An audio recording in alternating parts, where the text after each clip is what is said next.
तर आता मी चाललो होतो गावाकडे. आता संचितला स्कूलची सुट्टी लागली, त्यामुळे आता जाऊन राहायचं का आपलं 8-10 दिवस जाऊन राहायचं. त्यामुळं मग जाता जाता ऊसाचा रस नेहमीच आम्ही पित असतो. चला तुम्ही सगळेजण ऊसाचा रस प्यायला या. नंतर आम्ही आता इथे गावाकडे पोचले. संचित आमची थोडीशी मदत करतोय, त्यामुळे इथं बघू शकता आलं की मी किचन वगैरे कट्टा वगैरे घासून घेत होते. तोपर्यंत संचितनं इथं बाहेरचा सगळा ओटा आहे तर झाडून घेतला होता. घरात पण थोडीशी जाळी झाली होती तर ती जाळी पण काढत होता. इथं बघू शकता कशी जाळी काढतोय.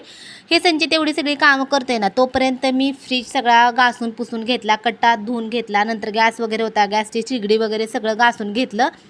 आणि संचित आणि संचितचे पप्पा दोघे मिळून इकडची चालली होती जाळी काढायची काम. नंतर संचितने पुढचा वट्टा झाडून घेतला, हा इकडचा मागचा वट्टा पण सगळा झाडून घेतोय. आता आम्ही पुसून वगैरे काय घेतलं नाही, कारण आता हे साफसफाई केल्यानंतर आम्ही 2-3 दिवसांनी येणार होतो राहायला.